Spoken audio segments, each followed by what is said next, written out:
Assalamualaikum warahmatullahi wabarakatuh. Apa kabar anak-anak? Masih tetap semangat ya, walaupun kita masih melakukan pelajaran jarak jauh secara online. Bertemu lagi dengan Bapak Andri Asmari dalam mata pelajaran administrasi transaksi. Pada pelajaran-pelajaran sebelumnya, Bapak sudah menyampaikan beberapa materi dalam bentuk modul. Kali ini kita akan belajar mengenai bab 3, yakni pendalaman materi mengenai pencatatan dokumen transaksi. Baik anak-anak, untuk pertemuan yang pertama, kita akan belajar mengenai transaksi bisnis internal. Adapun dalam bab 3 ini, di pendalaman materi ini, kita nanti akan mempelajari diantaranya adalah transaksi bisnis eksternal, kemudian dokumen transaksi, sistem penyimpanan dalam lemari arsip, kemudian sistem penyimpanan dalam map arsip, dan peralatan pendukung dalam transaksi bisnis. Nah, untuk pertemuan kali ini, Bapak akan mengajak kalian memahami dan mempelajari tentang transaksi bisnis internal. Nah, pelajaran transaksi bisnis internal ini kompetensi dasar yang harus kalian miliki. Kalian harus memiliki kemampuan untuk menganalisis prosedur pencatatan bukti transaksi. Di samping itu, kalian juga harus mampu mempraktekkan bagaimana cara melakukan pencatatan bukti transaksi melalui lembar-lembar modul LKS yang akan Bapak berikan sebagai latihan kalian di rumah setelah akhir daripada bab pembelajaran video kita yang pertama ini. Nah, adapun tujuan daripada pembelajaran transaksi bisnis internal ini, Bapak harapkan kalian mampu memahami dan menganalisis jenis dokumen transaksi bisnis khususnya dan transaksi bisnis eksternal yang akan kita pelajari nanti setelah sub-sub bab yang lainnya akan kita pelajari juga nantinya. Baik anak-anak, mengapa kita perlu mempelajari transaksi bisnis khususnya dalam subbab ini adalah transaksi bisnis internal? Karena dalam sebuah bisnis, setiap aliran dana itu harus terekam dengan baik. Artinya, setiap aliran dana yang masuk, aliran dana yang keluar, itu harus tercatat dengan baik. Yakni melalui apa? Melalui pencatatan dan pembukuan.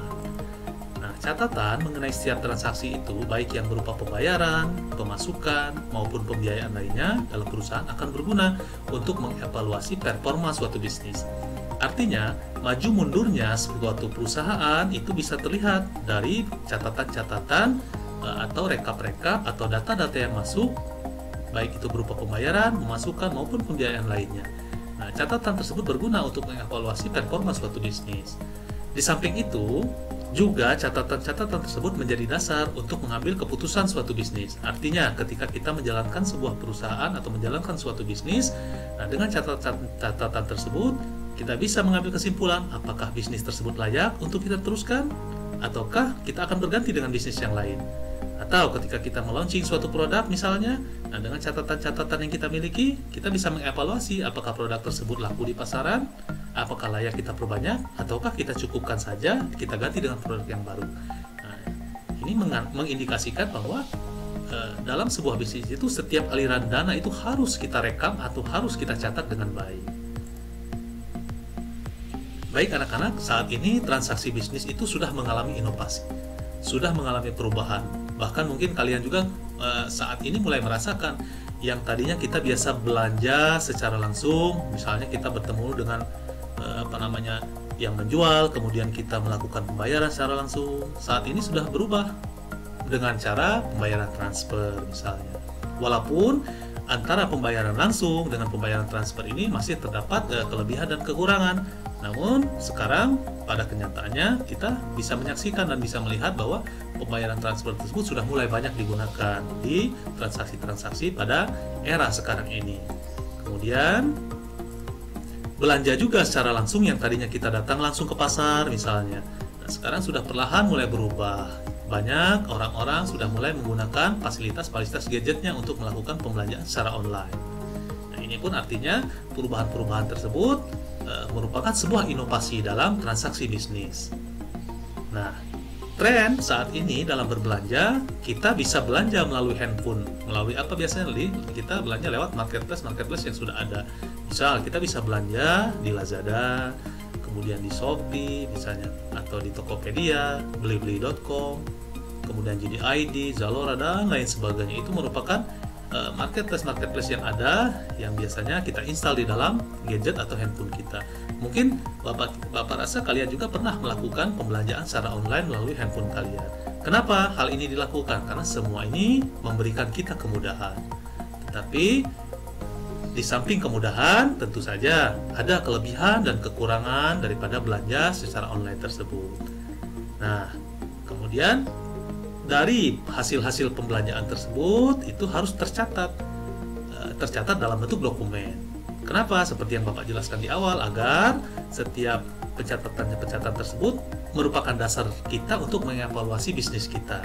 Sehingga setiap transaksi itu harus didukung dengan bukti transaksi atau biasa disebut dengan business papers. Agar apa? Agar dapat dipertanggungjawabkan. Tanpa bukti transaksi, pencatatan tidak dapat kita lakukan. Misalnya, untuk mencatat akuntansi keuangan, kita membutuhkan bukti-bukti dokumen. Apa saja bukti-bukti dokumen tersebut? Misalnya, kwitansi, kemudian nota pembelian, nota pembayaran, kemudian faktur, dan lain sebagainya. Nanti akan kita bahas pada bab-bab selanjutnya. Nah, kita sekarang akan belajar mengenai transaksi bisnis internal. Dokumen-dokumen apa saja yang ada pada transaksi bisnis internal.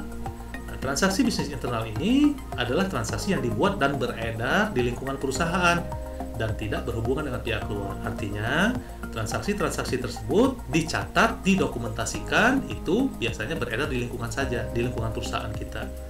Misal, antara pimpinan dengan bawahan, kemudian antara bagian A dengan bagian B, nah seperti itu. Jadi, tanpa melibatkan pihak luar. Kecuali kalau nanti kita belajar transaksi bisnis eksternal pada pertemuan selanjutnya. Tapi pertemuan kali ini kita akan membahas dokumen-dokumen yang ada pada transaksi bisnis internal.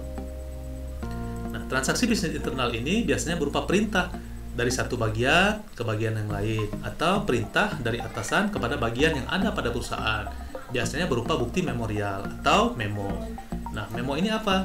Memo merupakan pesan ringkas yang ditulis dengan singkat, jelas, dan mudah dipahami. Nah, itu adalah memo. Contoh daripada transaksi-transaksi internal itu biasanya yang pertama, perhitungan penggunaan perlengkapan kantor atau pabrik dengan bukti berupa memo dari manajer misalnya. Nah, ini adalah contoh daripada transaksi-transaksi internal. Kemudian apalagi penghapusan piutang misalnya dengan bukti memo dari manajer. Lalu penyusutan aset tetap dengan bukti dari manajer juga terhadap bagian pembukuan dan sebagainya. Lalu apalagi contoh transaksi internal? Misalnya pemberitahuan beban-beban yang masih harus dibayar. Nah, ini berupa memo-memo yang dibuat oleh pimpinan atau manajer kepada pihak-pihak yang akan melaksanakan tugas-tugas tersebut atau bawahan dari manajer tersebut. Nah, ini adalah contoh daripada memo internal. Bisa kalian lihat, ini adalah memo dari kepala sekolah yang ditujukan kepada wali kelas. Nah, isinya dimohon kepada wali kelas agar mengecek kembali anggaran kebutuhan pokok panitia perpisahan siswa. Nah, jadi ceritanya di sekolah tersebut wali kelas atau sekolah akan membuat acara perpisahan siswa. Nah, di sini kepala sekolah memberikan memo kepada wali kelas untuk mengecek kembali anggaran kebutuhan pokok. Ini adalah salah satu contoh daripada memo internal yang beredar di lingkungan sekolah. Jadi tidak diberikan keluar karena memo internal itu adalah memo yang khusus untuk beredar di lingkungan sekolah itu sendiri. Kemudian ada lagi contoh memo internal yang lain. Misalnya ini dari perusahaan, dari direktur Bapak Kurniawan Prima misalnya, yang ditujukan kepada saudara Nurdiansah. Kata Pak direkturnya, tolong untuk besok siang ingatkan saudara Ilham untuk datang ke ruangan saya jam 2 siang. Nah, ini adalah memo dari direktur kepada saudara Nurdiansah. Kemudian ada lagi ini memo dari manajer HRD kepada divisi keuangan. Dan masih banyak lagi contoh-contoh memo yang lainnya. Jadi itu adalah salah satu contoh transaksi bisnis internal yang biasanya dilakukan dengan menggunakan bukti memorial atau yang biasa disebut dengan memo. Nah, memo ini adalah memo internal. Baik anak-anak, untuk pelajaran transaksi bisnis internal, Bapak kira cukup dulu sampai pada pembelajaran akhir ini. Nanti kita akan lanjutkan kembali pada pertemuan berikutnya. Nah, untuk tugas kalian di pelajaran kali ini, setelah kalian menyimak video ini, Bapak minta kalian browsing di internet, kemudian kalian cari apa saja kelebihan dan kekurangan jika kita berbelanja secara online. Nah, sekali lagi, coba kalian browsing di internet, kalian tulis kelebihan dan kekurangan jika kalian berbelanja secara online. Ya, itu saja Bapak cukupkan untuk pertemuan kita kali ini. Sampai ketemu lagi di pertemuan berikutnya. Wassalamualaikum warahmatullahi wabarakatuh. Dan jangan lupa tugasnya segera kerjakan dan WA ke Bapak. Terima kasih.